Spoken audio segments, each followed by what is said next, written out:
Hello, and welcome to our Healthy Kids, Safer Communities through No Hit Zone webinar. I am so glad that you could join us today. My name is Lacey Kettlehut. I am Program Coordinator for Gunderson National Child Protection Training Center, which is also a part of Gunderson Health System. One of my responsibilities is to coordinate the No Hit Zone program throughout Gunderson Health System, which is often noted as the first non-pediatric health system to adopt a No Hit Zone campus-wide, which occurred in 2014. Along with coordination of our own No Hit Zone program, we have also developed a website, thisisanohitzone.org, to foster a collaborative initiative and support other organizations in their No Hit Zone implementation. I am excited that you have decided to join our webinar today and thankful for your time with us. And simply put, the focus of our time together today is going to be to provide you with what I like to say, the what, the why, and how of a no-hit zone. So you'll receive an overview of no-hit zones and then also learn how you can join our collaborative initiative that is expanding across the nation. So let's get started. No-hit zones primarily focus on raising awareness, providing education, and promoting healthy relationships and safe environments across the lifespan. Hitting is harmful in any relationship, and it can be prevented. So organizations and homes across the country are taking steps to designate their environments as no-hit zones, which demonstrates this commitment to promoting health across the lifespan. We all play a role in the promotion of well-being for our kids, adults, and families living in our communities. No-hit zones provide this opportunity for all of us to raise that awareness, provide information and education, build skills, and promote safe places for people of all ages to thrive. If we support our families and grow healthy kids, we are more likely to have healthy adults and safer communities. So the what of a no-hit zone. What is a no-hit zone? A no-hit zone is a designated environment that supports a culture of safety and health, and it's guided by 4 principles. No adult shall hit another adult. No adult shall hit a child. No child shall hit an adult, and no child shall hit another child. So it really does span and promote health across the lifespan. By the end of this presentation, I hope we have answered some of your questions following this simple definition of what a no-hit zone is. So you can also understand, what are the goals of a no-hit zone? Why would my organization want to join this collaborative initiative? I hope I encourage you to continue learning more about no-hit zones and encourage you to join us in this important message supporting healthy kids and stronger families. Again, overall, the No Hit Zone program focuses on raising awareness and advocating for those healthy relationships, safe environments across the lifespan. The No Hit Zone momentum continues to grow. The original No Hit Zone concept began primarily in pediatric hospital settings. There were some early originators of the No Hit Zone in these hospital settings, and Gunderson Health System also joined many health systems across the country that began to adopt a no-hit zone policy. And Gunderson Health System adopted our no-hit zone policy campus-wide and began implementation in 2014. I'm excited to say that since that time, the no-hit zone concept and the no-hit zone program has expanded beyond hospitals and into partnering community agencies. For example, we are supporting youth serving organizations, health and human service departments, even libraries, as an example, in becoming a no-hit zone. So this is a program that is for a variety of professional sectors, because our families don't go to just one area of the community. They migrate to all of these different areas and interface with different professionals. So we all need to have a role in this, and no-hit zones is something that we all can get behind. Schools have also taken interest in the No-Hit Zone program and can be a great community partner. So as more and more organizations are starting to learn about No-Hit Zone, we're even starting to see collaborative, community-wide No-Hit Zone efforts starting to pop up, which is pretty exciting. So this is nohitzone.org. I will reference a few times during this webinar is a helpful resource that I encourage you to check out more as following the webinar to see some of the downloadable options we have to support your own planning and implementation efforts. And the website is also there, and we established it in order to coordinate and help grow this collaborative effort to focus on promoting those healthy kids and safer communities through the No Hit Zone effort. So the No Hit Zone effort, currently we are supporting organizations within 29 different states across the country. Organizations are all at different levels. Some are just interested in learning more. Some are actively implementing a No Hit Zone, and most of our organizations want to implement a No Hit Zone, and that's what we are here for. Gunderson National Child Protection Training Center is here to support and help you find a best fit No Hit Zone program that fits the needs and interests and capacity of your organization that you feel will fit best.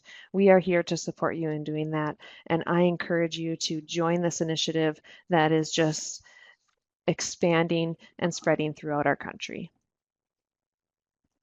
So why? Why implement a no-hit zone? Why take it on? I like to say that there's 3 primary goals of why to do a no-hit zone. Number 1, no-hit zones support healthy relationships, safe environments across the lifespan. And this is needed for people of all ages to thrive. Healthy people happen through relationships and safe environments. 2, another reason why you would want to implement a no-hit zone is that the primary focus of no-hit zones is to prevent problems. And we train our staff to look for early signs of stress. And if you see a patient, client, student, family, whatever your population is of your organization, when you see those early signs of stress starting to happen, well, then let's step in and be helpful and provide a supportive intervention with the goal of de-escalating so that the problem doesn't get worse or that the problem doesn't go on to hitting. So the focus really is on prevention. And then the third reason of why to implement a no-hit zone is that no-hit zones raise awareness that hitting increases the risk for harm, especially for children. So these primary goals are supported through the strategies that increase awareness, educate, build skills, and encourage policy change. But again, while no-hit zones do focus on healthy relationships and safe environments across the lifespan, a primary focus for many of our no-hit zone programs includes the prevention of hitting a child as a form of punishment. This is and will remain a primary goal of many no-hit zone programs. Some organizations choose to focus on that lifespan approach. Some take on the no-hit zone across the lifespan, but they really focus in on this parent-to-child component so that we can support healthy, positive child development. So the goal here is to increase awareness about risks connected to the use of hitting or spanking, the use of physical punishment on a child as a form of discipline. So while we increase awareness about the risks, we also provide that education and we build those skills for families and caregivers of children to learn safe, healthy, and effective discipline strategies that promote child learning and a healthy development, but do not involve hitting. I often say that parents don't know what they don't know. And many parents do want to know what is safe, healthy, and effective discipline. What does it look like? What does it sound like? What are the tools? They really want this information, but many of them don't understand the risk that is connected to that use of corporal punishment. And where do parents learn how to parent? It's often through our own experience as a child, how our parents parented us, media, social norms, cultural norms. So it's very important for us to increase that awareness, simply informing parents about the risks that have been connected and supported by research and how the use of corporal punishment on a child increases that risk for safety, physical, mental, and emotional health problems. Corporal punishment. A definition of it could be any punishment in which physical force is used and intended to cause some degree of pain or discomfort. This includes spanking or hitting a child with an open hand or object as a form of punishment.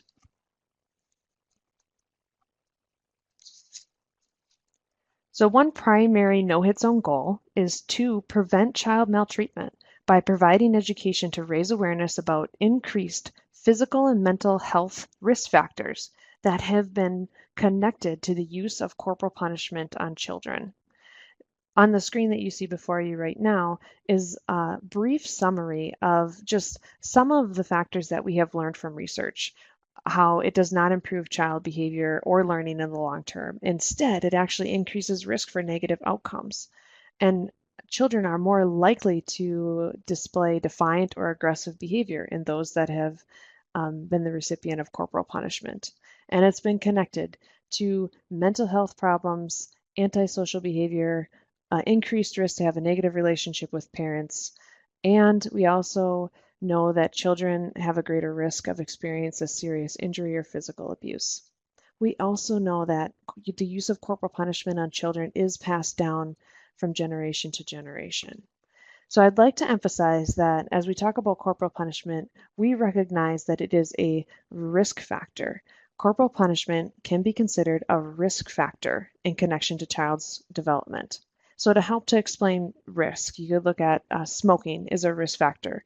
And this has been long researched, and we know there's a direct connection between the decision to smoke to health problems. Now, does everybody who chooses to smoke end up with lung cancer? No. However, we do know that the choice to smoke increases the risk that that health problem is going to happen. And that's similar to what we know about corporal punishment and how it increases risk for those physical, mental, and emotional health problems. So, corporal punishment, while it is well known and documented in the research as a risk factor, there's still wide positive attitudes about spanking is common in men and women living in the United States. So given all these statistics and likelihood, spanking is often familiar to many families in many different communities, but these community norms can change. Look at the example of smoking or the use of car seats or wearing seatbelts. These were norms that years ago wouldn't have been as commonplace as they are in current time. And what started to change those norms? Information, research, building skills about how to keep our children safe. So similarly, we are working to change these community norms about hitting and spanking as a way to prevent child abuse and how you can promote child well-being. In 2016, the Centers for Disease Control called for a large-scale public health effort to prevent child abuse by promoting discipline alternatives to spanking. And the No Hit Zone program is one opportunity for us to achieve this. So no hit zones provide professionals with as an environmental strategy and a public health message that raises awareness through those increased or about those increased behavioral and mental health risks that have been connected to corporal punishment on children. Parents and caregivers and professionals are encouraged to instead learn safe, healthy, and effective alternatives that promote positive learning and development.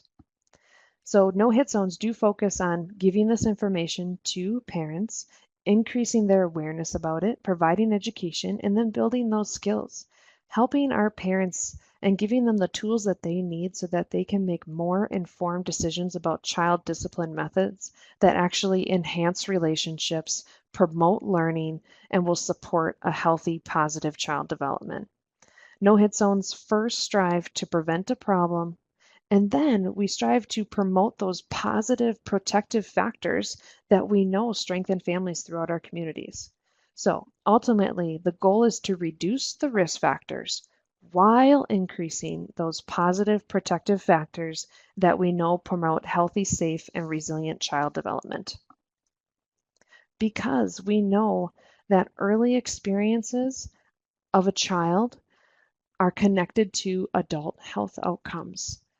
So it is important for us to focus on healthy relationships and safe environments throughout the lifespan, but especially for that developing child.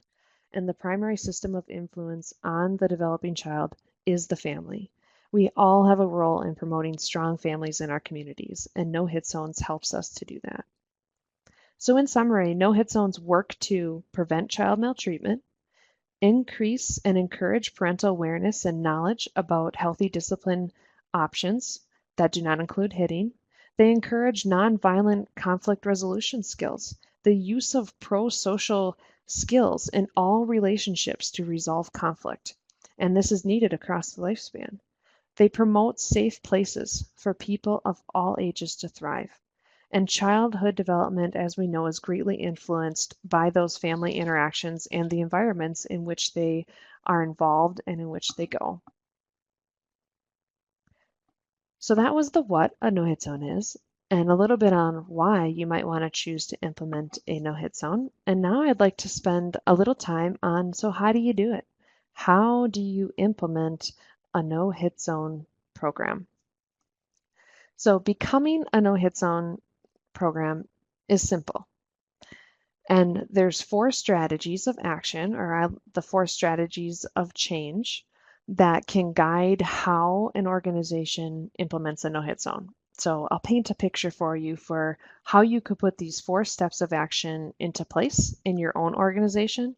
And remember that implementation is flexible. That's what we are here for. We are here to help you find that best fit program that fits your needs, interests, and the capacity of your organization. So it's flexible while you also have a roadmap of these 4 strategies that you would be looking to implement to become a no-hit zone. So the 4 steps of action in a no-hit zone program to influence change are: number 1, provide information, promote safe places, build skills, and policy.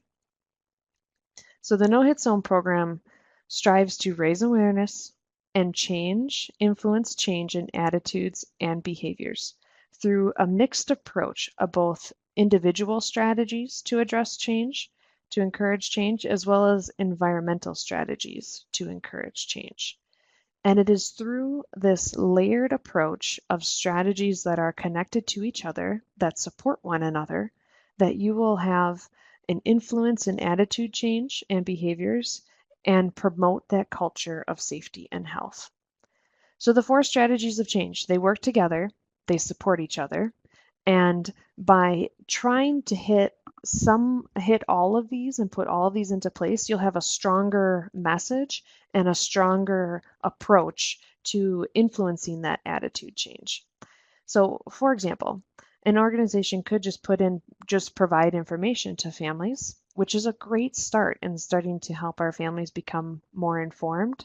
However, if we provide that information while also having a no-hit zone policy, and we are working to build the skills of family, the opportunity for us to see that attitude change, that positive change, and that positive change in behaviors is so much stronger when we do this layered approach of providing information, supporting learning and skill building, having a policy, and then again, working to prevent those problems.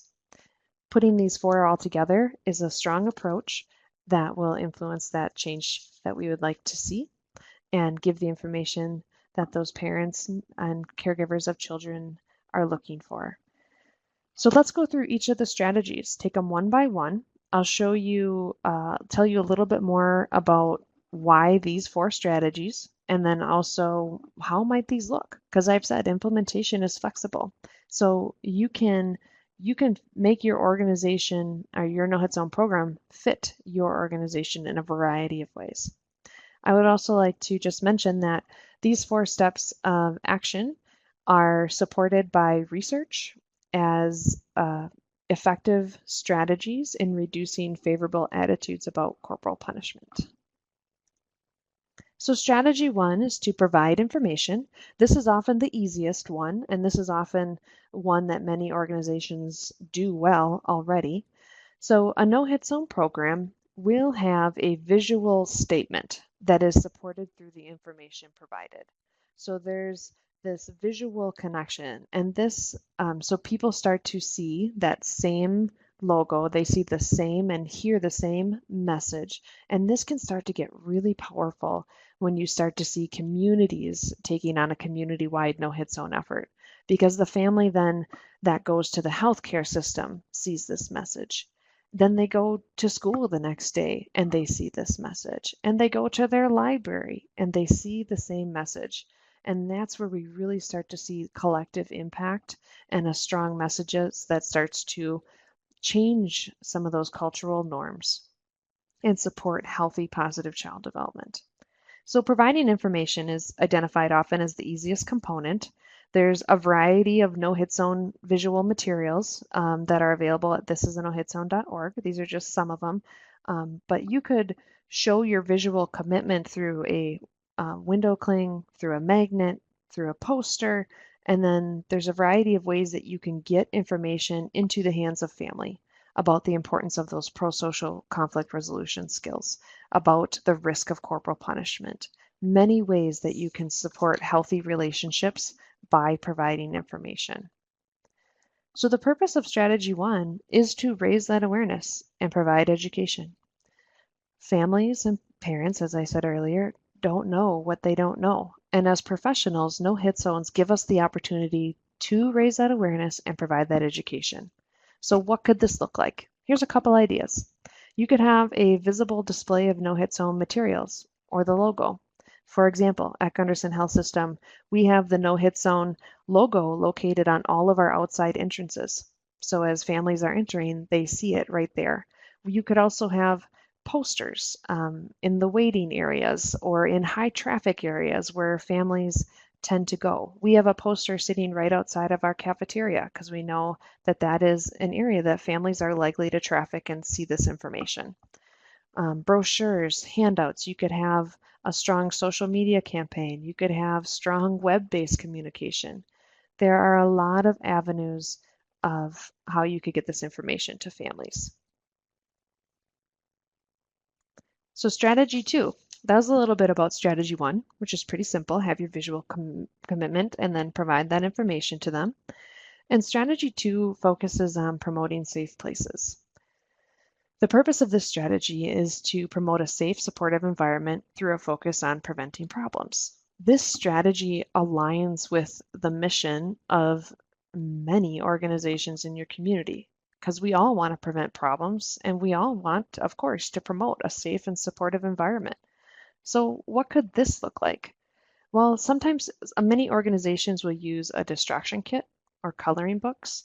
So how they're supporting a safe and supportive environment, I'll give you an example of the library right here in our community who has become a no-hit zone and joined this effort. So they have identified their area where parents check out books or where they pay their fines at the desk as a high-risk area, a high-risk problem space where hitting is likely to occur. Parents are stressed, they're trying to pay their fine, children are bored, which then increases the risk for behavior problems, and you have the perfect storm where hitting may occur. So they have developed distraction kits where they have pre-packaged little goodies, like for example, coloring books, where they can give the child while the parent is paying their fine or checking out their books. It occupies the child, it engages the child, and that is one way that they're supporting a safe and healthy environment and working to prevent problems.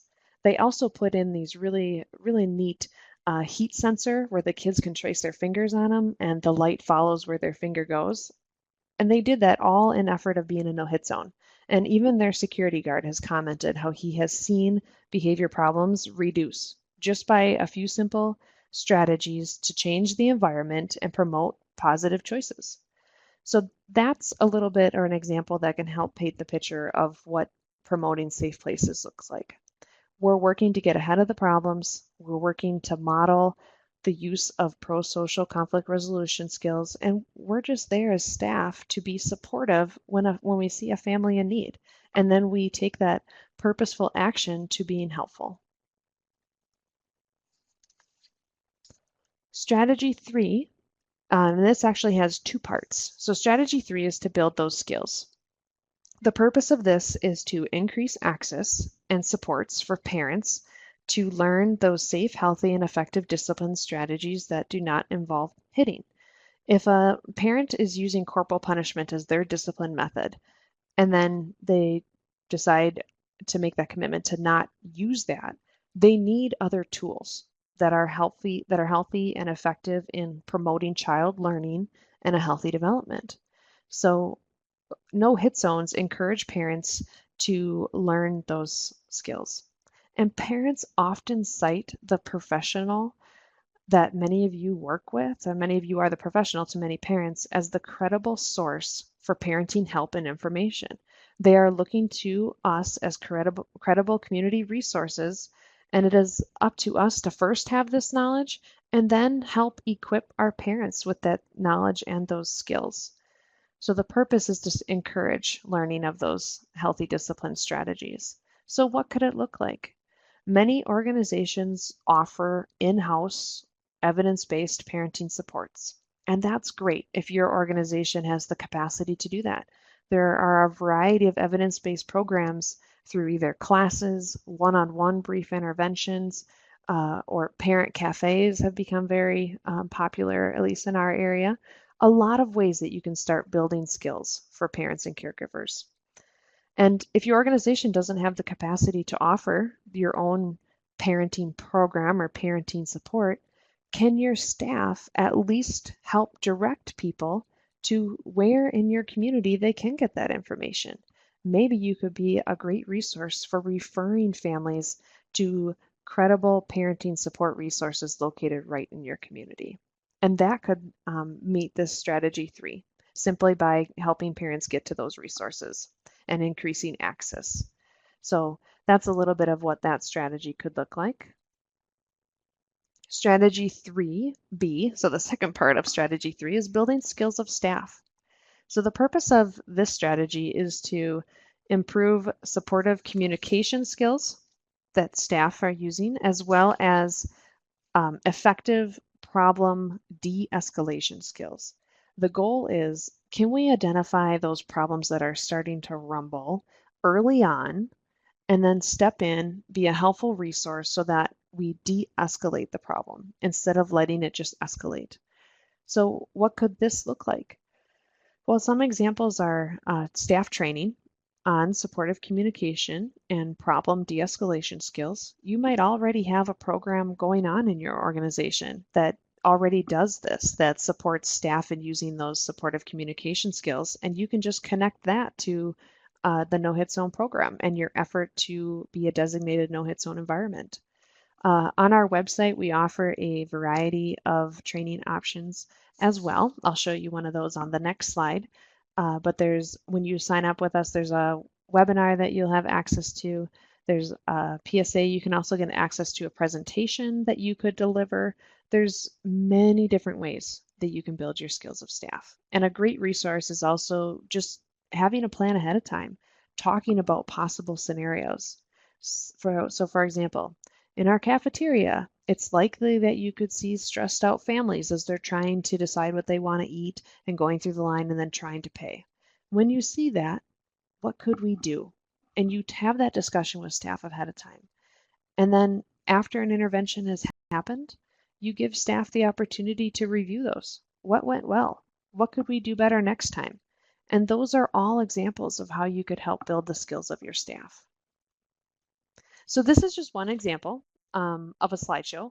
It's at thisisanohitsone.org. It's in the About tab on our website, and it's an 8-minute brief no-hit zone overview. To give an overview, it also explains, so what is a no-hit zone? And then we added these interactive scenarios. So staff are able to have a possible, you see this family in your waiting area. What could you do? And it gives 4 different options, and then staff can hover over these choices and learn a little bit more about each option. So if you decide to do nothing, you decide to be supportive.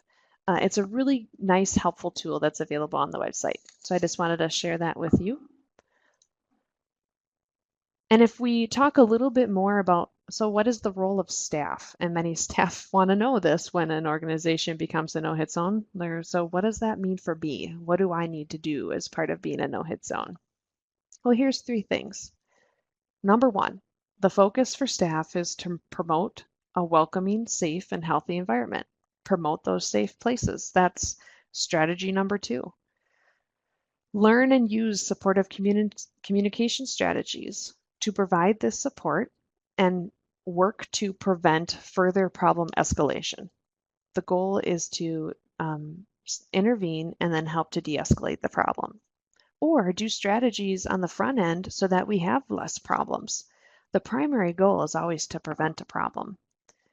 And then if you do see early signs of stress, complete a supportive intervention. And that's where those scenarios and discussions and a little bit of training can be really helpful, because if staff are going to complete a supportive no-hit zone intervention, they need the skills and the tools to be able to do so.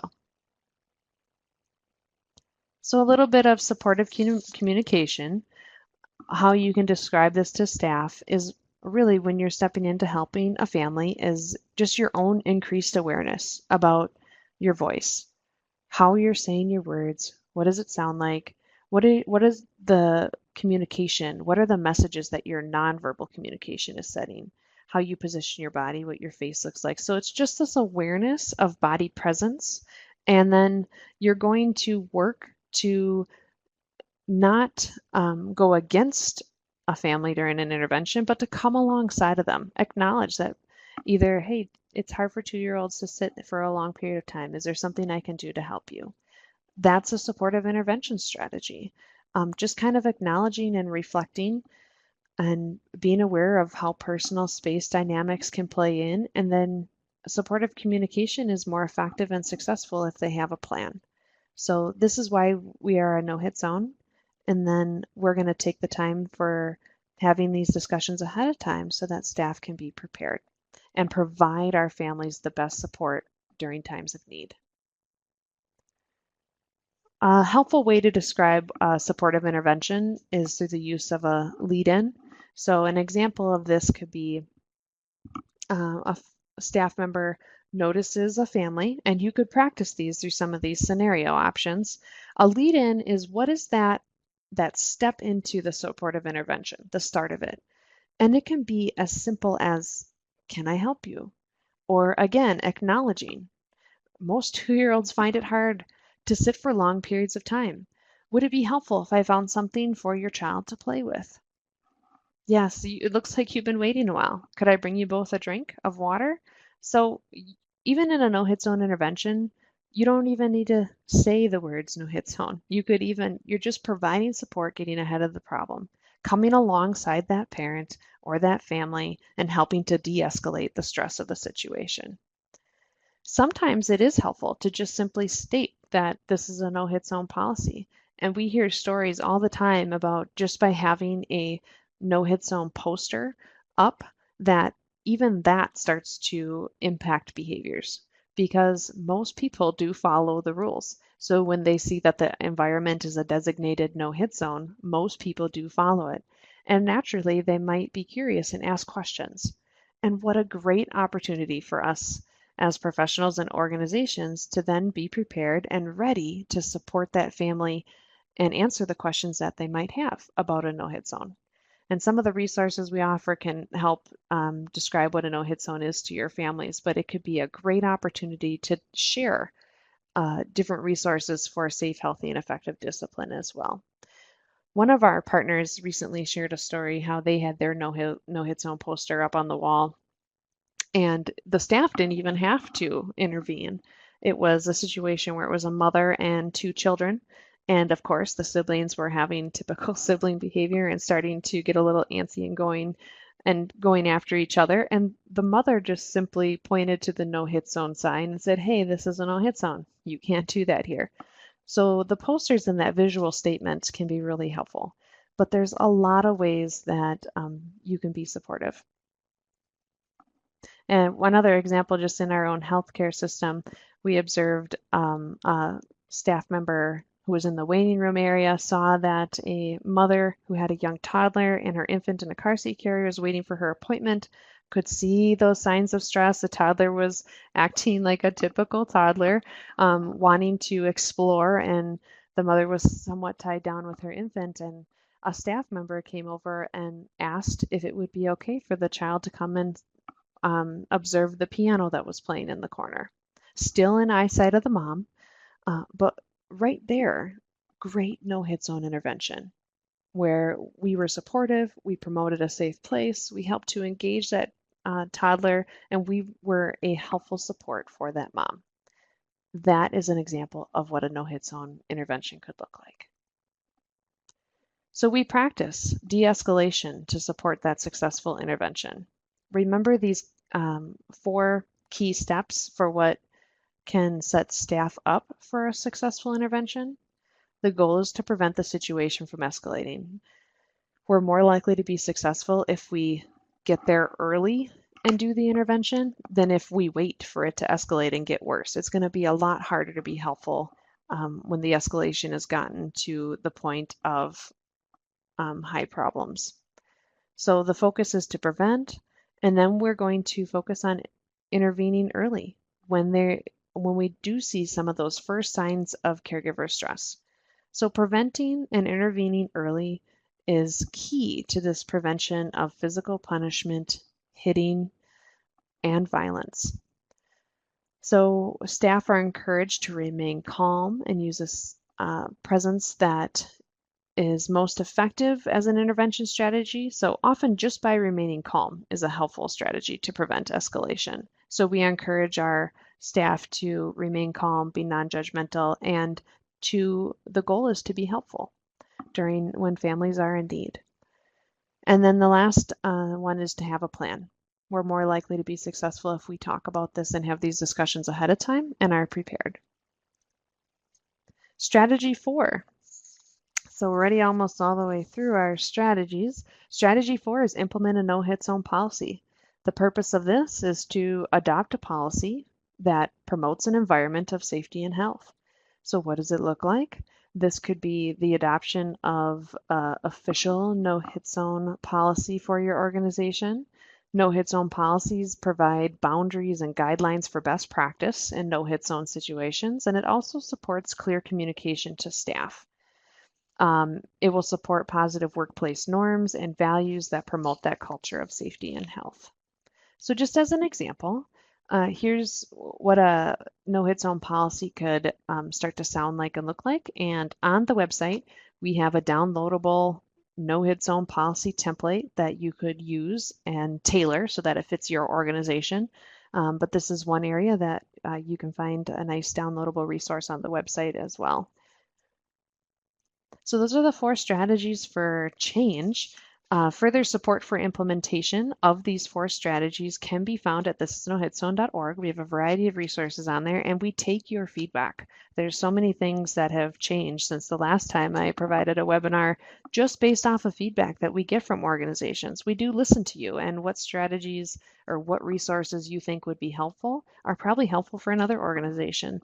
So we're constantly reviewing and putting new things up, so I encourage you to continue to coming back to the website. And you'll learn and get resources for how you could put these 4 strategies for change into place: the providing information, promoting safe places, building skills, and policy. What you're looking at right now is the Family Pledge. This is another downloadable resource available on the website. And this you could download and use creatively in a variety of ways within your own organization. But the goal of the Family Pledge is to start taking our designated no-hit zone environments from the organization environment and into the family homes, where it's great when families pledge to become a no-hit zone and making their home a no-hit zone. And this is just one great tool that can help with that. And I believe it's also in your helpful link box as well. We do encourage you to sign up with us. Also in the helpful link box, we are sharing that sign up. There's a variety of downloadable resources available on the website. The sign up, when you sign up with us, you get additional resources, and the purpose of the sign up is really to help us with networking and to better be able to support you as an organization. So that sign up really does help with that. But when you do sign up, you receive this additional training presentation with included presenter notes as just an optional resource if you wanted to provide a no-hit zone training in person to your staff. The Strategies for Change document is a helpful tool where you can review these 4 strategies, and it gives you questions so that you can figure out different ways that you could put those 4 strategies for change into place. We give a couple helpful scenarios so that you can, and it gives you some ideas of how you could implement scenario practice with your staff, a few different options, which is a nice tool. Also on the website is that interactive slideshow, which I showed you in a few slides back. There's also a helpful no-hit zone PSA. This is a great short and sweet introduction to no-hit zones that could be shared either with leadership or with other organizations in your community if you had interest in growing a community-wide no-hit zone effort is another nice little tool. And a recent one that we just added, we have a corporal punishment section on the website, and there's a downloadable guide there for answering tough questions about corporal punishment. Because families often do want to know this information, and it's interesting that it's often the professional's own hesitation of not wanting to have this conversation. But a lot of families do want to talk about what healthy discipline looks like and the risks that are connected to corporal punishment. So that can be a helpful guide in working through some of those questions that staff might have. So I just wanted to share a little bit more of what is available to support you in your staff training. There's also community engagement resources on there. So we have templates when you become a no-hit zone and you want to get this message out to the community. Templates for a newsletter article you could use, letter to the editor, a news release, proclamation. There's also some helpful tips for working with the media that are available in our community engagement section. So those are resources that you could download and use. And again, as I mentioned, with our sign up, we are growing a collective effort across our country for supporting healthy relationships and safer environments through no-hit zones. And it's really by working together that we will have a strong message and start to make that public health climb of changing attitudes and behaviors and norms and promoting health across the lifespan, which happens. Healthy kids, healthy adults happens through healthy relationships and safe environments. And it is through the work of many that that is going to happen. So we are building a collective impact around no-hit zones. And through your sign up, we offer networking opportunities where we can help connect you to other no-hit zones in your state or within your community. We provide no-hit zone in the news updates, any new research that can come out and be supportive of to you. And then I am available to continue to help you and support your own individual organization no-hit zone journey. So that technical assistance is also available through that sign up. And as I said right away at the beginning, my role, and I'm happy to help you find that best fit no-hit zone program for your organization. So it is together that we will be able to support healthy kids and safer communities through no-hit zones.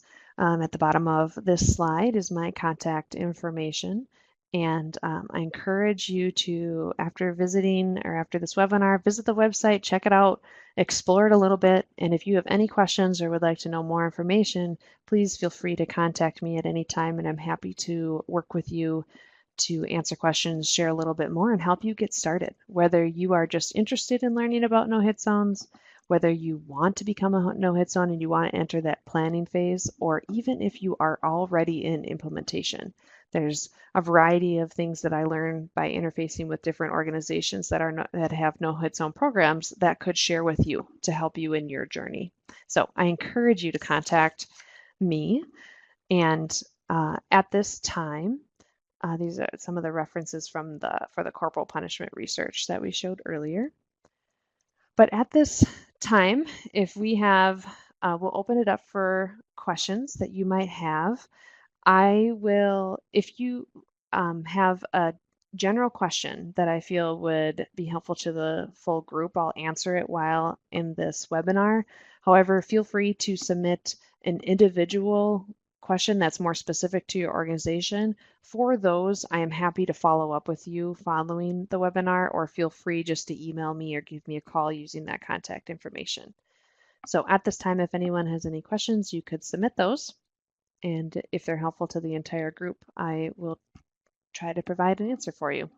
And thank you for your time. If you are going to leave us at this time, I do thank you for joining us and excited to have more and another partners in the No Hit Zone effort. And I welcome your participation in joining us in this collaborative effort.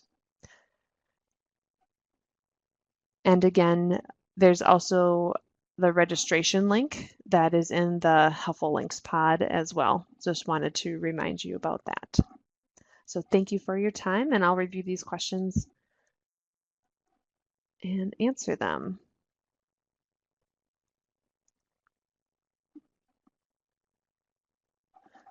Okay, so one of the first questions that is probably applicable to many of you is there a fee for staff support and lectures with the notes? No. So when you sign up with us, the sign up is free, and those additional resources for those staff training supports, the webinar, the interactive overview, the PSA, the downloadable scenario tools, and the lectures with the notes, the presentation lecture that has the notes is all available for you. So you can find resources that are already available on the website, and then there's additional ones when you do download.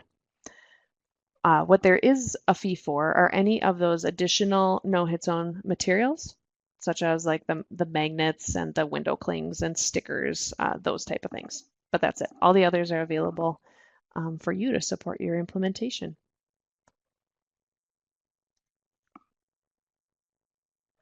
Are resources available in any other languages? This is a great question and one that has come along. At this current time, they are available only in English, although just recently, Gunderson National Child Protection Training Center has started converting some of our resources into Spanish, and that is one area that we do hope to go in the future, but unfortunately at this current time, they are only available in English. But that is a future initiative that we do hope to get to.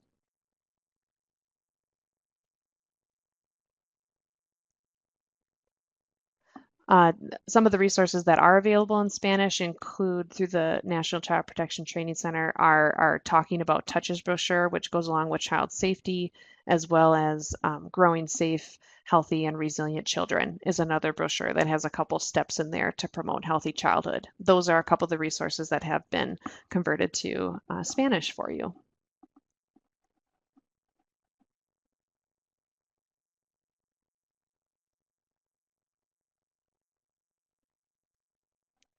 And I'm not seeing any other questions come in.